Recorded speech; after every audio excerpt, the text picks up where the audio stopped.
자, 오늘 여러분과 나눌 하나님의 말씀은 복음을 자랑해요 라는 주제를 가지고 여러분과 함께 말씀을 나눠보려고 합니다. 그 전에 전도사님의 이야기를 한번 하면 좋을 것 같은데요. 전도사님이 여러분만 할 때였던 것 같은데 한 4학년, 5학년 크리스마스 한 달 전이었어요. 이제 지금은 모르겠어요. 우리 교회는 잘 안 하는 것 같기는 한데 전도사님 어렸을 때만 해도 모든 교회가 이걸 다 했습니다. 뭐냐면 성극 들어봤어요? 알아요? 아는구나. 해본 적 있어요 혹시? 해본 적 있는 사람? 오, 있어. 그래도 있네요. 뭐냐면 이런 거예요. 우리 크리스마스가 되면 이제 예수님의 이야기를 많이 하잖아요. 그래서 그 크리스마스 성극을 교회에서 이제 준비를 했는데 어떤 내용이었냐면은 그 이제 아기 예수가 이제 구유에 태어나는 그 장면을 이제 연극으로 만드는 걸 준비하는 거예요. 이제 학생들이 준비를 하는 건데 전도사님은 그걸 준비하면서 되게 좋은 역할을 맡고 싶었어요. 전도사님이 주목받는 그런 역할을 맡고 싶은 거예요. 그래서 뭐 아기 예수까지는 안 바래도 동방박사 정도까지는 내가 하면 좋지 않을까 이렇게 생각을 했었어요. 그런데 전도사님이 어떤 역할을 맡았을까요? 심지어 나오지도 않는 역할인 걸로 알고 있어요. 나무? 이런 거? 뭐냐면은 전에 어떤 역할을 맡았냐면 돼지를 맡았어요. 진짜 너무하지. 선생님도 너무하지. 저 사람은 돼지를 맡겼어요. 나오지도 않는 거잖아요. 있었는지 없었는지도 모르는데 거기서 아기 예수가 태어나는 것을 구경하는 돼지 1, 2도 아니었어요. 그냥 돼지였어요. 전 유일한 돼지였거든요. 그래서 되게 창피했었어요. 부끄러웠었던 기억이 있습니다. 왜냐면 저 사람 되게 좋은 걸 맡고 싶었는데 안 된 것도 속상한데 이날 뭘 해야 됐었냐면 친구들을 초청해야 됐었어요. 친구들을 초청해서 크리스마스를 열심히 준비해가지고 크리스마스 때 친구들을 데리고 와서 그 성극을 보여주는 거죠. 복음을 전하는 그런 성극이었기 때문에 전도를 해와야 됐었는데 선생님 역할이 뭐라고 했죠? 돼지. 그래가지고 선생님이 전도를 해왔을까요? 안 데리고 왔어요. 친구들을 초청을 안 했어요. 너무 보여주기가 너무 부끄러운 거예요. 그래서 돼지가 자랑스럽지 않잖아요. 자랑스럽지가 않으니까 숨겼습니다. 전도를 하지 않았어요. 나중에 이제 오랜 시간이 지나서 이 성극을 한 그 사진이 찍힌 걸 봤는데 정말 누가 봐도 하기 싫은 표정이 티가 많이 나는 그런 김수문 전도사님의 어린 모습이 담겨 있었습니다. 자, 많은 사람들이 자신이 더 드러나고 주목받고 싶어 합니다. 이거는 막 그렇게 나쁜 건 아닌 것 같아요. 근데 이게 성극뿐만이 아니에요. 그런 주인공으로서 어떤 주목받고 싶고 드러나고 싶은 그런 배역을 맡고 싶어 하는 게 성극뿐만이 아니라 우리 인생에서도 그런 원리가 똑같이 나타나는 것 같아요. 이거는 사람의 심리인 거죠. 내가 더 드러나고 싶은 거죠. 그리고 이런 것들이 되게 많이 지배하는 것 같아요. 뭐냐면은 부끄러운 것은 숨깁니다. 당연하죠. 돼지가 부끄럽잖아요. 자랑스럽지 않잖아요. 숨깁니다. 근데 이거는 누구에게나 그래요. 신앙생활뿐만 아니라 누구에게나 그렇습니다. 부끄러운 것은 숨기고 자랑하고 싶은 것은 드러내고 싶습니다. 이건 당연한 사람의 심리예요. 그런데 여러분, 우리가 부끄러움을 느끼는 이유는 뭘까요? 우리는 왜 부끄러움을 느낄까요? 혹시 설명할 수 있는 사람 있어요? 언제 부끄러움을 느낄까요? 전도사님이 설명할게요. 뭐냐면 우리가 왜 부끄러움을 느끼는지 잘 생각해보면 그 상황을 생각해보면은 그 상황에 이런 게 들어있어요. 내가 그거에 대해서 동의하지 않거나 원하지 않거나 싫어하는 경우에 부끄러움이 발생합니다. 전도사님이 돼지 원했나요? 동의하지 않았어요. 싫어했어요. 그래서 그거에 대한 반발로 부끄러움이 발생하는 거예요. 그쵸? 부인하거나 싫어하거나 원하지 않을 때 부끄러움이 발생하는 거죠. 자, 그런데 오늘 말씀 16절에 보면 이런 이야기가 나와요. 나는 복음을 부끄러워하지 않습니다. 이런 내용이 나옵니다. 바울이 한 얘기인데요. 그런데 개역개정에서는 이렇게 말하고 있어요. 똑같은 내용인데 말이 좀 달라요. 여러분들 익숙하라고. 내가 복음을 부끄러워하지 아니하노니 라고 이야기가 나옵니다. 근데 이 이야기가 뭘 전제하고 있는지를 우리는 살펴봐야 되는데 뭘 전제하고 있냐면 우리의 신앙생활이죠. 우리가 교회생활 이거 하고 있잖아요. 예수님을 믿는 이런 신앙생활을 하고 있는데 이 신앙생활 가운데 이 복음을 부끄러워할 수도 있다. 그런 상황이 있다라는 걸 지금 전제하고 있는 거예요. 나는 복음을 부끄러워하지 않습니다. 이 말은 부끄러워하는 사람도 있다. 이 말을 전제하고 있는 거죠. 그래서 우리가 이 말에 경각심을 느끼고 한번 우리의 신앙을 점검해보는 시간을 오늘 가져보려고 해요. 아시겠죠? 자, 그러면 한번 살펴보도록 할 건데요. 전도사님이 항상 이 시간에 하는 게 있어요. 뭐냐면은 성경의 배경을 살펴보는 거예요. 그 성경이 당시 어떤 배경을 가지고 있었는지, 이 말씀이 어떤 배경에서 쓰였는지 한번 살펴보는 거 되게 중요한데, 한번 살펴보자면 이 로마서의 기록 목적을 한번 살펴보는 것도 좋을 것 같아요. 자, 모든 책은 기록한 목적이 있습니다. 그쵸? 무엇을 전달하고 싶은 내용이 있거나 무언가를 관철시키고 싶을 때 그 기록 목적이 있는 거예요. 그래서 그런 주제를 가지고 내용을 이어가는 거죠. 모든 책은 기록 목적이 있습니다. 자, 로마서도 기록 목적이 있어요. 로마서의 기록 목적 뭘까요? 한마디로 표현하면 로마 교회 성도들을 성장시키는 거였어요. 로마 교회 성도들에게 이 글을 써서 이들을 성장시키는 것, 이게 가장 큰 목표였습니다. 왜 그랬냐면, 첫 번째, 그때 되게 흔했던 것 같아요. 자, 유대인 신자와 이방인 신자들 사이에 갈등이 있었습니다. 모든 교회가 지금 갈등을 빚고 있는 거죠. 왜냐하면 복음이 세계로 퍼지다 보니까 이런 문제들이 생기는 거예요. 자, 그래서 건강하게, 튼튼하게 이 사람들을 신앙적으로 키울 목적을 가지고 로마서가 쓰인 거예요. 아까 말했죠? 성장시키기 위한 목적이었다고? 자, 그렇다면 두 번째, 이 로마 교회가 스페인 선교를 도와줄 것을 소망하는 마음에 썼어요. 그래서 신앙은 가만히 정체되어 있는 게 아니에요. 계속 나아가야 합니다. 그래서 로마 교회도 세계 선교를 위해서, 스페인 선교를 위해서 도와줄 것을, 그들이 성장해서 선교를 도와줄 것을 소망하는 마음에 이 로마서를 쓴 거죠. 그래서 바울은 이 본문, 그들을 성장시킬 목적을 가지고 어떤 하나를 되게 힘주어 말합니다. 그게 뭐냐면 복음이에요. 복음을 굉장히 힘주어서 말하고 있어요. 나뿐만 아니라 세상으로도 나아가야 하기 때문에 복음 하면서 지나가게 됩니다. 그래서 오늘 말씀 16절에 보면 사도 바울은 뭐라고 말하냐면, 아까 이야기했듯이 나는 복음을 부끄러워하지 않습니다 라고 이야기를 하는데요. 여기서 부끄러워하다 있죠. 부끄러워하다, 이게 아니요, 히브리 안 갖고 왔어요. 여러분들 힘들어할까봐 이제 히브리어 헬라어만 갖고 올게요. 자, 부끄러워하다, 이게 어떤 의미를 함축하고 있는지가 중요합니다. 뭐냐면은 이 부끄러워하다를 잘 생각해보면, 우리가 일반적으로 이렇게 생각하죠. 부끄러워하다면 좀 수줍어요, 이런 느낌이 부끄러워 아닌가요? 그쵸? 좀 뭔가 좀 민망해요, 하기 싫어요, 이런 느낌이 좀 담겨져 있잖아요. 그런데 이거에 대한 그거는 되게 단편적인 모습인 것 같아요. 그걸로 다 표현되지 않는 것 같아요. 이 말은 어떤 것을 함축하고 있냐면 이런 의미들을 함축하고 있어요. 부인하는 거죠. 하기 싫어요, 전 아니에요, 이런 의미도 가지고 있고요. 인정하지 않는 그런 의미도 가지고 있어요. 부끄러워하다에는 이런 것들을 다 포함하고 있는 거예요. 그래서 부끄러워하는 현상이 나타나는 거죠. 드러내지 않을래요. 나는 그걸 표현하지 않겠어요. 부끄러워하는 겁니다. 그게 이런 의미들을 함축하고 있는 건데요. 왜 그렇게 되냐면, 아까 이야기했던 것처럼 부끄러움을 느끼는 그 이유를 생각해보면 이해하기가 좀 쉬워요. 아까 뭐라고 했냐면은, 부끄러움을 느끼는 이유가 뭐라고 했냐면, 동의하지 않거나 싫어하거나 원하지 않은데 부끄러움을 느낀다고 이야기를 했죠. 더 쉽게 이야기하면은 좀 이렇게 세 가지를 섞어서 이해하면 쉬울 것 같아요. 뭐냐면은, 여러분, 자랑하고 싶은 것은 우리가 어떻게 한다 그랬죠? 아까? 드러낸다 그랬어요. 당연합니다. 자랑하고 싶으면 드러내요. 자랑하고 싶은 거 있으면 얼마든지 해. 난 괜찮아. 여러분들 모르시는구나. 자, 알아요? 자, 자랑하고 싶은 것은 드러내고 싶은 게 사람의 심리예요. 그쵸? 그런데 드러내고 싶지 않은 이유는 뭔가요? 부끄럽기 때문이죠. 자랑하지 않는 이유는 부끄러웠기 때문이에요. 우리가 부끄러운 이유는 무엇인가요? 그러면 자랑스럽지 않기 때문이에요. 당연한 거, 지금 전사님 되게 어려운 것처럼 멋진 것처럼 이야기했지만 진짜 당연한 것만 이야기한 거예요. 다시 한번 들어보세요. 자랑하고 싶은 것은 드러냅니다. 그쵸? 당연한 거죠.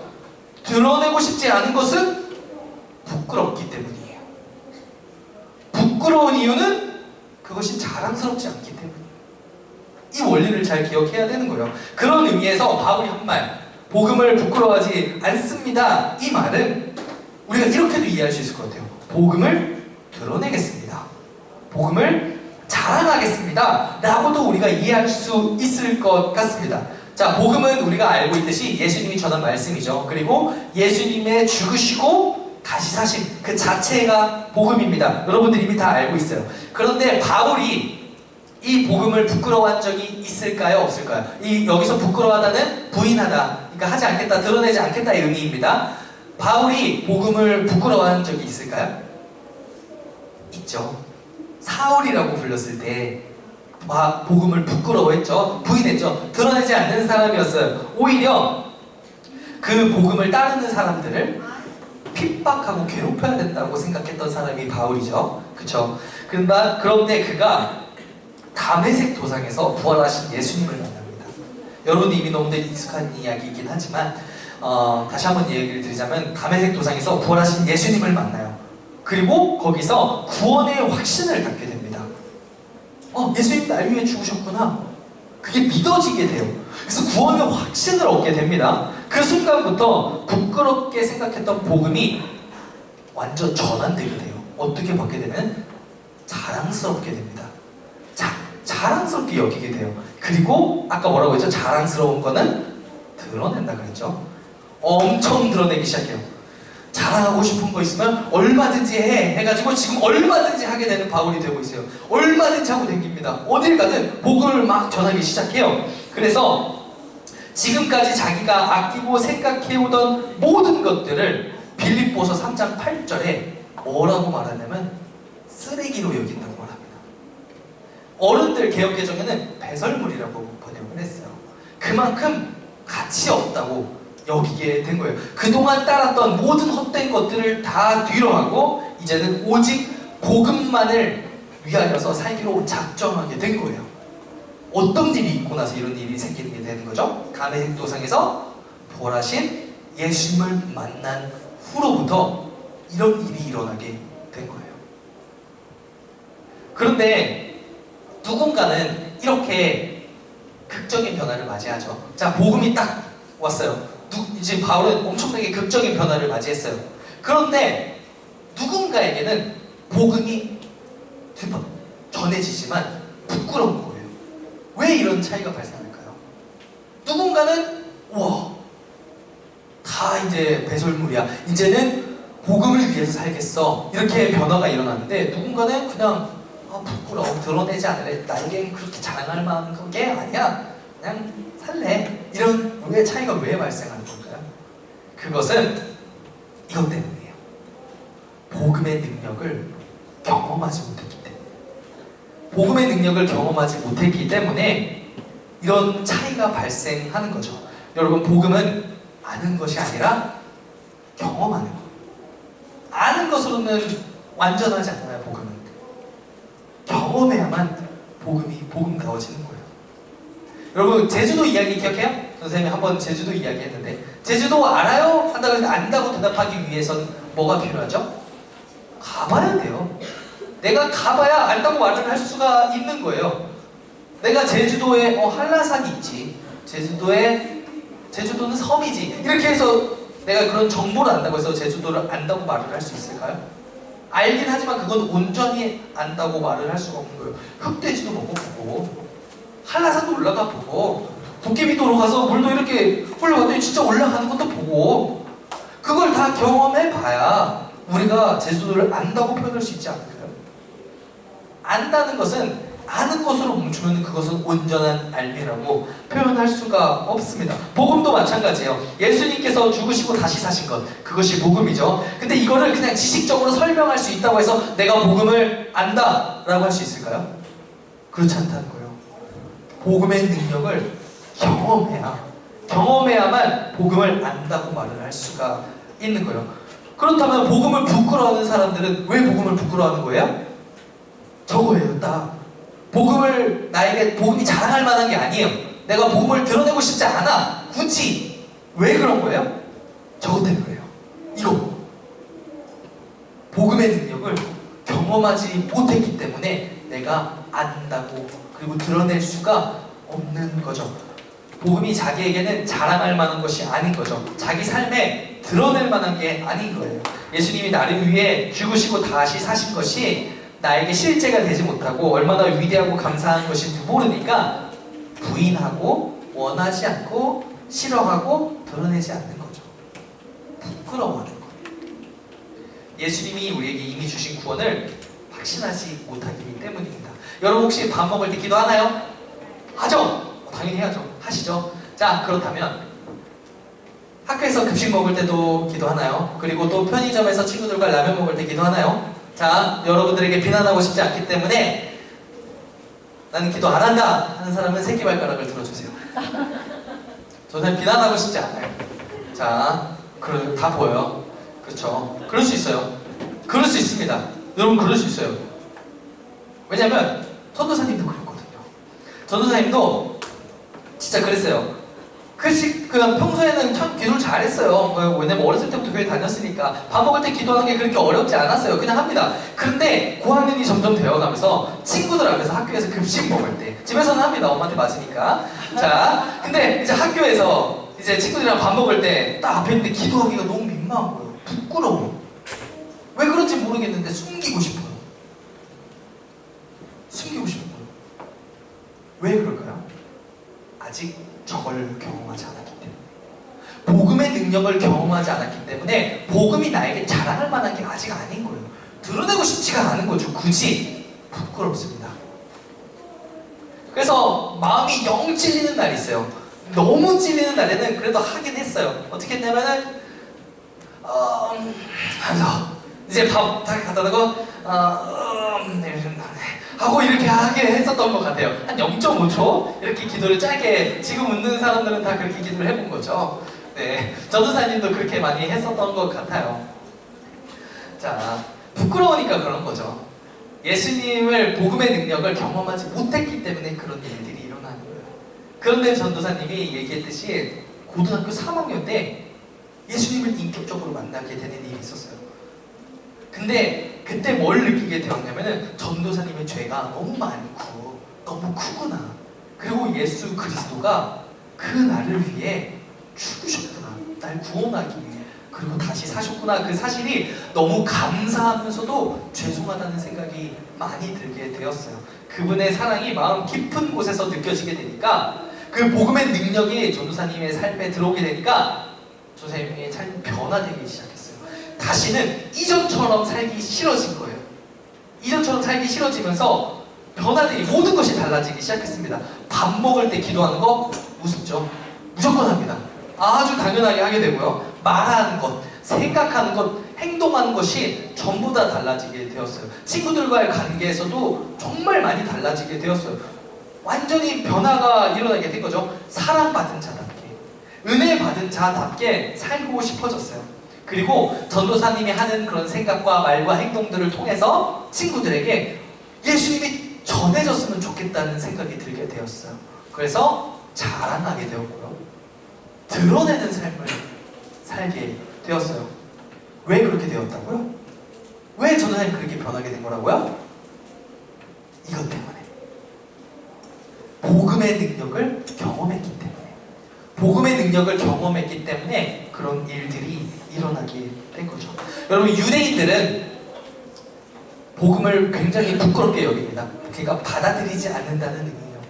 복음을 부인합니다. 거절하죠. 자기들이 십자가에 내준 그리스도에 대한 이야기가 그들에게 좋게 받아들여질 리가 없어요. 그리고 지금도 그들은 당연히 복음을 받아들이지 않습니다. 그렇죠? 그들의 수치가 담겨있기 때문에 복음을 부인하고 자랑할 만한 게 아니니까 자기들에게 부끄러워합니다. 그런데 그리고 헬라인도 마찬가지예요. 헬라인에게, 그들은 굉장히 철학적인 사고를 하는 사람들이었어요. 그러니까 헬라인은 그리스 사람들을 말합니다. 고대 그리스. 이제 그 사람들은 굉장히 철학적인 생각을 많이 하던 사람이어가지고 합리, 논리 이런 것들이 되게 중요해요. 그런 것들을 되게 따지는데, 골고다 십자가에 힘없이 고통스럽게 죽어간 메시아가 그들이 보기에는 이해가 안 되는 거예요. 메시아인데? 하면서 논리적이지도 않고 합리적이지도 않은 거예요. 그들이 생각할 땐. 그래서 미련해 보이는 거죠. 자랑할 거리가 못 되는 거예요. 되게 미련해 보이네 쟤네. 이런 생각을 헬라 사람들은 하게 된다는 거죠. 이렇게 복음이 우리 삶에 실제가 못한다면 복음은 굉장히 미련해 보입니다. 성경에서도 말하고 있어요. 이렇게 말하고 있어요. 우리 함께 읽어볼까요? 시작! 십자가의 도가 멸망하는 자들에게는 미련한 것이요 그러나 구원을 받는 우리에게는 하나님의 능력이라. 아멘. 그리스도를 믿지 않는 사람들에게는 복음이 진짜 미련한 거예요. 아, 저걸 굳이 뭐 되게 미련한 겁니다. 그런데 예수님을 믿고 구원을 받은 우리에게는 미련한 것이 아니에요. 오히려 드러내고 싶고 자랑하고 싶은 거예요. 우리가 그리스도의 복음을 믿었기 때문에 의로워졌고 우리를 의롭게 하신 하나님의 그 구원의 능력이 자랑스러운 거죠. 막 드러내고 싶은 거죠. 여러분은 복음을 자랑스러워합니까? 드러내고 싶어요? 아멘. 할렐루야. 그런데 아직 그렇지 않은 친구들도 있어요. 그쵸? 굳이 나에겐 아직 예수님이 날 위해 죽으셨다는 사실이 자랑스럽진 않아. 내가 막 그렇게 드러낼 만한 건 아니야. 아직은 나에게 복음은 부끄러워 라고 여기는 친구들도 있을 거예요. 근데 여러분들 변화될 거예요. 왜냐면 여러분들은 복음의 능력을 언젠가는 경험하게 될 것이기 때문이에요. 예수님이 날 위해 죽으시고 다시 사신 것을 전도사님이 경험했던 것처럼 여러분도 경험하게 될 수 있습니다. 그리고 성령 하나님께서 반드시 그렇게 도우실 거예요. 여러분이 복음에 자랑하고 싶은 것이 되길 축복합니다. 십자가의 복음의 능력을 경험하고 그 은혜를 마음껏 누리는 역사가 여러분들에게 있기를 축복합니다. 이제 말씀을 마치려고 하는데요. 한 이야기를 소개하고 싶어요. 1886년에 여러분 토마스 선교사라는 사람이 한국에 와요. 그 조선에 오는데 이때 뭘 타고 오냐면은 제너럴 셔먼호라는 배를 타고 와요. 여러분 학교에서 배웠죠? 역사적으로 배웠죠. 근데 여러 가지 관점들이 막 달라요. 근데 이제 전도사님이 이야기하고 싶은 거는 어떤 역사적 관점이라기보다는 우리 교회 역사적인 관점에서 평가를 해보고 싶어요. 토마스 선교사가 조선에 이제 선교를 하고 싶었어요. 그런데 당시 너무나도 핍박이 심했어요. 이 조선의 기독교에 대한 그런 핍박이 너무 심해서 못 가게 하는 거죠. 그런 선교회나 이런 데서 지금 좀만 있어라, 버텨라, 우선 나중에 더 좋은 날이 올 거다 이렇게 하면서 잠깐 있으라고 했는데 이 사람은 참을 수가 없는 거예요. 이 토마스 선교사는 가만히 있을 수가 없는 거예요. 그래서 제너럴 셔먼호라고 하는 미국 상선에 탑승합니다.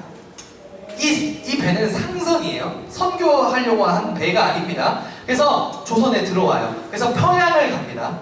대동강을 따라서 이제 올라가고 있어요. 올라가는데 이 토마스 선교사는 서는 곳마다 이제 성경책을 나눠준 거예요. 복음을 막 전해요. 엄청 열심히 전해요. 성경책 막 나눠줍니다. 그렇게 하면서 대동강을 거슬러 가는데 이 제너럴 셔먼호는 아까 전에 무슨 배라고 했죠? 상선이라고 했어요. 그 이득을 가져야 되는 사람들입니다. 그러면서 평양에 이제 대동강을 딱 올라가면서 어떤 일을 하냐면 조선에 통상을 요구합니다. 그러니까 우리랑 거래를 하자 이런 건데 조선은 지금 그런 입장이 아닌 거죠. 통상을 근데 강제로 요구하면서 뭘 하기 시작하냐면 총을 쏘기 시작합니다. 그리고 대포를 막 쏘기 시작해요. 굉장히 강한 배였어요. 막 하니까 이제 조선 사람들이 막 난리가 난 거죠. 하면서 서로 이제 막 대치가 일어나게 됩니다. 그런데 대동강 물이 수심이 얕아지면서 이 제너럴 셔먼호가 좌초하게 됩니다. 그랬더니 조선 관군들이 작은 배에 막 유황과 이런 것들 섞어가지고 불을 지펴가지고 제너럴 셔먼호 쪽으로 보내요. 그래서 제너럴 셔먼호가 불에 탑니다. 이때 살아남기 위해서 선원들은 막 뛰어내리죠. 다 죽임당해요. 그리고 토마스 선교사도 살기 위해서 성경책을 하나를 들고 뛰어내립니다. 그리고 잡혀서 그 자리에서 처형을 당해요. 이게 토마스 선교사의 죽음이에요. 근데 토마스 선교사가 죽을 때 성경책을 가지고 내렸잖아요. 그때 최치량이라는 한 소년이 있었어요. 12살이거든요. 여러분 나이대예요. 이 최치량이라는 소년이 그 장면을 목격합니다. 그 처형당하는 장면을 목격하고 그 사람이 떨어뜨린 그 버린 성경을 주워요. 그래서 이걸 가지고 있다가 그 이름이 뭐냐면은 그 영문주사 박영식이라는 사람에게 이 성경책을 줍니다. 그래서 이 박영식이라는 사람이 여관을 했던 것 같아요. 가가지고 자기네 근데 이게 그 사람에게는 그렇게 막 귀한 건 아니잖아요. 이게 뭔지도 사실 모르겠고. 그래서 종이가 그렇게 막 흔하지 않았던 시대였기 때문에 귀했기 때문에 이걸 어떻게 하냐면은 집에 벽지로 붙이기 시작합니다. 벽지로 막 붙여요. 그냥 도배하는 거예요. 종이가 있으니까. 이걸 막 벽지에 붙이기 시작합니다. 이걸 붙였어요. 자, 그리고 시간이 좀 지나서 저 최치량이라는 12세 소년이 자라게 돼요. 그리고 뭘 했는지 모르는데 사업에 성공합니다. 그래서 이 박영식의 여관 있죠. 이걸 인수해요. 자기가 삽니다. 근데 이제 최치량이 딱 오고 보니까 여관에 뭐가 붙어있어요? 이상한 벽지가 되게 독특한 거죠. 한국 글씨가 되게 많은데 이게 뭐야? 하면서 읽다가 복음을 받게 됩니다. 감동하게 돼요. 예수님의 사랑을 느끼고 회심하게 돼요. 그래서 이 최치량이 완전히 변해버려가지고 이날 이후로 사무엘 마펫이라는 선교사에게 세례를 받게 되고 이 평양 지역 교회들을 위해서 자기의 인생을 바칩니다. 그리고 이들의 헌신을 통해서 평양의 개신교가 엄청 퍼지게 되고요. 부흥이 일어나게 돼요. 평양에. 그리고 그래서 평양은 이런 별명이 있어요. 동방의 예루살렘이다 라는 별명을 가질 정도로 평양에 복음이 엄청 확산되게 돼요. 영적으로 굉장히 중요한 곳이 되는 거죠. 여러분, 복음의 진정한 가치를 모르면 복음은 그저 그냥 벽지에 바를 종이에 불과합니다. 그렇죠? 그런데 복음의 능력을 경험하게 된다면 그 사람을 통해서 엄청나게 위대한 일이 일어나는 거예요. 복음의 진정한 가치를 모르면 복음은 자랑할 만한 것이 아닙니다. 그러나 복음의 능력을 경험하게 된다면 드러내고 변화를 일으키는 작은 불씨가 되는 거예요. 작은 불씨 하나가 큰 산을 태우는 거죠. 이 작은 불씨, 그 복음의 능력을 경험한 한 사람을 통해 가정이 변화되고요, 교회가 변화되고요, 지역이 변화되고 나라가 변하게 되는 거예요. 이때 평양에 세워진 신학교가 전도사님이 지금 다니고 있는 학교의 전신이에요. 엄청나게 큰 영향을 끼치는 거죠. 우리는 그런 멀리서 보잖아요. 그런 거시적인 관점에 봤을 때 그때 당시에 그 사람들은 정말 최선을 다하지만 그 작은 불씨가 엄청나게 큰 일들을 이루어 나간다는 거죠. 복음의 능력을 경험한 한 사람을 통해서 위대한 일이 일어나는 거예요. 설교 처음에 이런 얘기를 했어요. 부끄러운 것은 숨기고 자랑하고 싶은 것은 드러낸다고 했죠. 여러분에게 복음이 자랑스러운 것이 되었으면 좋겠어요. 여러분들에게 복음이 드러내고 싶은 것이 되었으면 좋겠습니다. 복음의 능력을 경험해서 이 세상에 작은 불씨가 되어서 아직 예수를 믿지 않는 많은 사람들에게 불을 전염시키는 여러분들이 되었으면 좋겠어요. 그렇게 여러분들이 하나님께 귀하게 그리고 위대하게 쓰임받기를 마음 다해 축복합니다. 아멘. 우리 이 시간 우리 설교를 생각하면서 찬양 하나 함께 고백했으면 좋겠습니다. 그가 오신 이유라는 찬양입니다. 틀어주시고요.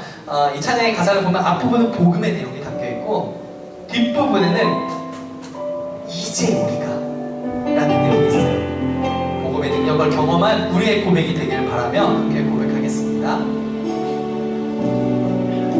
이 세상 가장 아름다운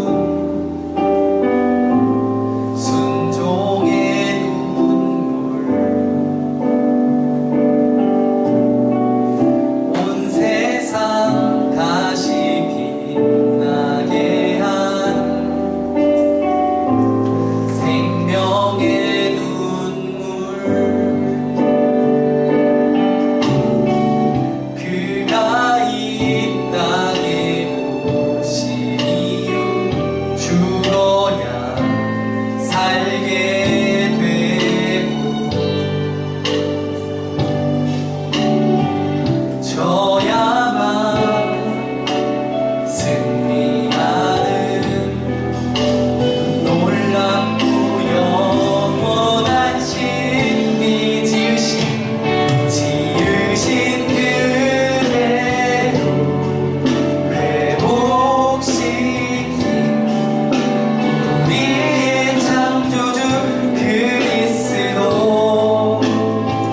십자가의 길로 아버지 뜻 이루셨네.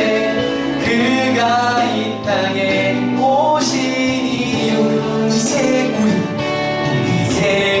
우리에게 맡겨진 그 소망, 그 사랑, 그 생명, 아름답고 눈부신 십자가의 길, 우리가 이 땅에 살아갈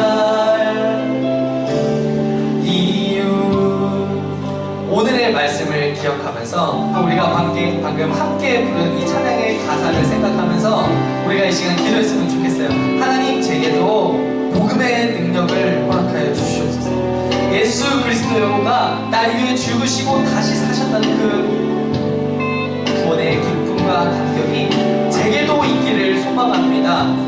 저를 변화시켜 주시고 저를 감동시켜 주셔서 제가 작은 불씨가 되어 이 세상에 나아가 이 세상을 변화시키는 주역으로 삼아 주시옵소서. 우리 이 마음 가지고 다시 한번 기도하며 나아가도록 하겠습니다. 사랑하는 주님, 우리 소년부 친구들 주님 앞에 맡겨드리며 나아갑니다. 아버지, 주님 우리에게 도우셨고 아버지 주님 우리를 구원하여 주셨던 그 역사가 우리 사랑하는 소년부 친구들에게 동일한 은혜로 있기를 소망합니다. 아버지, 복음의 능력을 깨달아 우리 친구들 마음 가운데 변화가 일어나게 하여 주시옵시고 그동안은 부끄러웠던 예수 그리스도가 이제는 자랑하고 싶고 드러내고 싶은 아버지 그런 것이 될 수 있도록 주님 우리 소년부 친구들 인생 가운데 주님 역사하여 주시고 함께하여 주시옵소서. 깨닫게 되는 역사가 주님 있게 하여 주시옵소서. 그래서 주님 이곳에 모이기를 힘쓰는 것을 넘어 이제 우리를 보내신 모든 자리에서 보내신 이의 뜻을 이루며 살아갈 수 있도록 주님 우리 소년부 친구들의 인생을 주관하여 주시옵소서. 복음에 사로잡힌 인생 되게 하여 주시옵시고 나아가 가정이 변화되고 지역이 변화되고 나라가 변화되게 귀에 쓰임받는 우리 모든 친구들 되어줄 수 있도록 복음의 능력을 경험시켜 주시옵소서. 사랑하는 주님, 감사합니다. 오늘 말씀을 통하여서 우리의 모습을 보게 하시고 우리의 나아갈 방향을 바로 보게 하여 주시니 감사합니다. 우리 사랑하는 소년부 친구들 마음 가운데에 복음이 살아 숨쉴 수 있도록 성령 하나님 인도하여 주시옵소서. 그 복음의 능력을 깨달아 아는 것으로 멈추지 않고 삶의 실제가 되도록 우리 친구들의 마음 가운데 함께하여 주시고 그 복음의 능력으로 말미암아 우리 친구들이 보내진 자리에서 작은 불씨의 능력을 감당하며 나아갈 수 있도록 주님 인도하여 주시옵소서.